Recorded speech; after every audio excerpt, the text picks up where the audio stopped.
pamusoro yevana veZimbabwe ndoda kukuzivisaiwo kuti kana maona ndashaika kana kuti ndashaika zvokushayikira futi ndabatwa nevanhu veZANU-PF vane motikari yasvika pamba izvezvi apa ndakana 10 minutes ichinditsvaga motikari iyo maburuka varume 6 1 uchidhiraivha asara akagara pamotikari 6 ndovadzika vakabvunza vana vangu kuti baba venyu vari kupi mumwe wedu atinoshanda naye kumusangano wedu weTCC zvakanzi nemukomana regai ndikutifone panhamba dzavo mutaure navo varamba kuti nditaure navo vanhu vacho saka vanhu ivava pavabuda vana vangu vakwanisa kutora mapictures nemavideos acho zvitoripo izvozvi ndogona kukusenderai mukoma seumbo but vana vari kunditsvaga kutaura chokwadi so ndiri kukuzivisai vana veZimbabwe kuti makaona ndashaika vanhu veZANU-PF vanenge vandishayisa vanenge vapfudza upenyu hwangu so ndiri kutyira upenyu hwangu pari zvino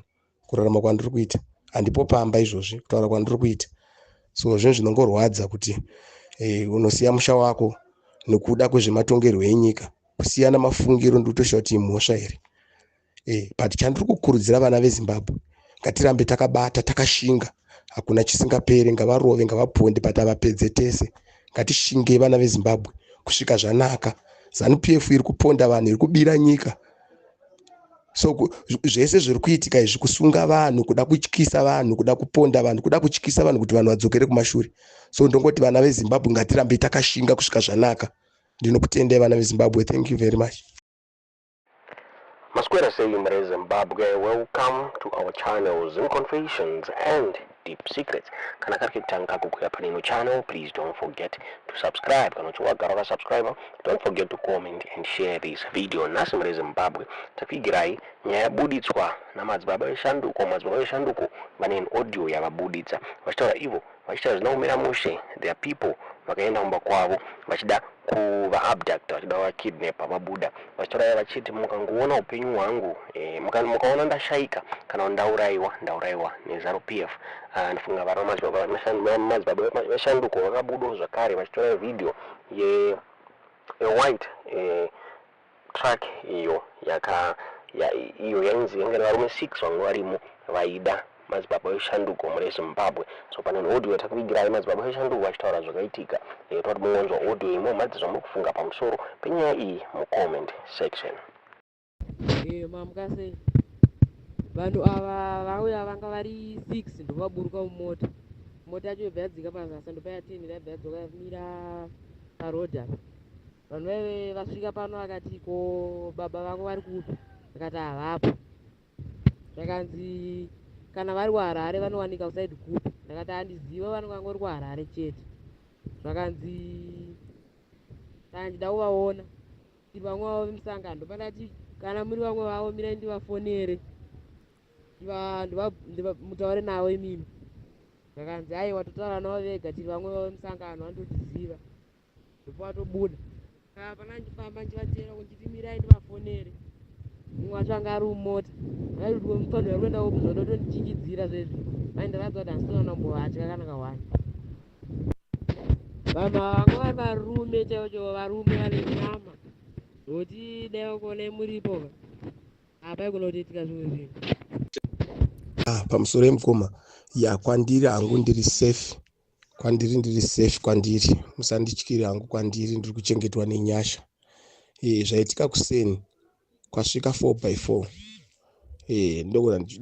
ndogona kukusenderai vhidhiyo rachona nemapictures acho masvikira avaita pamba vakomana vacho vadzika vari 6 1 wechi7 driver asara akagara panyanga ndobva vabvunza zvavabvunza kuvakomana vangu but vakomana vangu vanga vaitoziva kuti iri timu revakomana but vabvunza vakataura vakati tiri vanhu vemusangano weTCC taida kuti tionana nababa wako tinozivana but vakomana vangu pachokwadi havana kunzwisisa havana kugutsikana vanazoziva kuti vasi vanhu kwava saka vakuenda panga yakutobuda futi muyadhi motikari vakomana pane mukomana anga aripo mumwe atotora futi vhidhiyo racho achitondisendera nezvanga zvichitoitika zvese so ndiri kungokurudzira vana veZimbabwe kuti ndo mabasa ezanu yapererwa ZANU-PF ine mbavha, ine mhondi, asi vari kufamba pamusoro penyika pana anosungwa. Vanhu vari kuzara mumajeri, havana kana mhosva yavari kupara. So zvese zviri kuitwa izvi kuda kudzosera vanhu kumashure. Zvino ndoda kungokurudzira vana veZimbabwe kuti ngatirambe takadzvanya kusvika tasvika. Kana vachipedza kuvharira tese mumajeri, vachavharira vese Zimbabwe yese guru rino, nokuti munhu wese achapinda kunoratidzira nokuti zviripo pabumbiro remutemo. Ivo vanoita zvavanoda, hapana anovasunga, zvese vanoita, ende vanopa nyaya munhu yaasina kana kupara kunyadzisa kwazvene. Munotarisa mukoma kubva kumashure uko, ndakatomborohwa kupondwa chaiko kwandikaitwa ndichinzi ndaida kudambura mutsipa wambuya nehanda. Zvinotonyadzisa ende kana kuti unotonyara semi kana mwari kunze kwenyika kwandonyara kuti Zimbabwe ndokunyika kwangu nehunhu nemabasa anoitwa neZANU-PF nechihurumende chezanu. Zvinonyadzisa. Tiri kufumurirwa nyika nemadhara, tiri kufumurirwa nyika nevanhu vanonyadzisa nyika kusvika paextend yekudai so. Saka ndiri kungokurudzira vana veZimbabwe kuti panguva yatiri zvakuda kubatana nekushinga kuti tikunde hondo iyoyi. Toda kutendai zvikuru vana veZimbabwe nekubatana kwedu. Musashandisirwe tumari, musashandisirwe zvinhu zvisina basa nekutengwa neZANU-PF zviri kuitwa vamwe. Kana une maprinciples pakurarama, hakuna chinokunetsa, ende zvinhu zvinokufambira.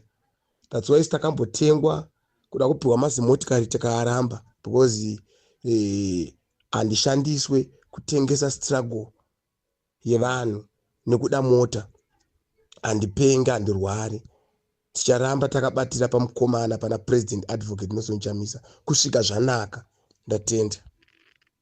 Zvese izvo zviri kuitwa, kusungwa kuri kuitwa vanhu, torturing iri kuitwa vanhu, vanhu vari kushungurudzwa vachidzingwa mutauni, mavhenda vari kuzvitengesera kuti vaone chouviri chokurarama.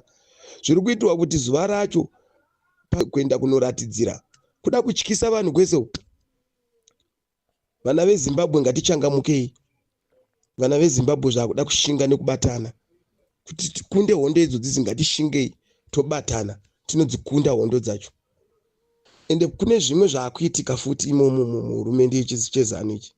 Vamuri kuona vari kurova vanhu vaivai mayouth eZANU-PF vazhinji vacho vari kupfekedzwa hembe dzemapurisa, hembe dzemasoja. Saka tiri kukurudzirawo kumapurisa uko kuti mwakushatiswa zita rekunzi mapurisa haaiti nekuda kwevamwe vanhu vari kupfeka futi uniform dzenyu. Kune mamwe mapurisa ari kutoshanda neZANU-PF kuda kushungurudza vanopikisa. Hazvina kunaka. Mapurisa muri vanhu vehurumende, muri vanhu vevanhu, hamusi vanhu vebato. Ipapo muri kupakanganisa. Hazvina kunaka izvozvo. Muri kutirwadzisa izvozvo. Vamwe tiri kutogara musango, kutosiya musha, kusiyana mafungiro haisi mhosva paupenyu, pakurarama. Kusiyana mafungiro muZimbabwe mhosva. Unotomanikidzwa kuti idya mufushwa ende ndichida derere. Ukatoramba kudya mufushwa unotorohwa. Ndomabasa eZANU. Saka tiri kuda kutaura kuti vana veZimbabwe ngatichibatana. Yasvika nguva yekuti tichibatana. Hazvinei nekuti uri wekuZANU, uri wekuTriple-C, uri wekundonga, uri wekunagi, uri wekuchimuti. Ngatibatanei tibvise chihurumende ichi chauraya nyika. Pachokwadi chaipo chauraya nyika. Chine utsinye. Izvozvo vanhu vari kutochwa, vanhu vari kuvharirwa mumajeri, vanhu vari kushungurudzwa, vanhu vari kudzingwa mumatauni mavanotengesera vachiwana chouviri nokuda kwokuda kugadha uori hwavo, kuda kutyisa vanhu. Nyika ndiyedu tese, hatifaniri kusvika pakushungurudzana zvokudaro. Ngatinyaranei, ngatiremekedzane ikodzero dzedu.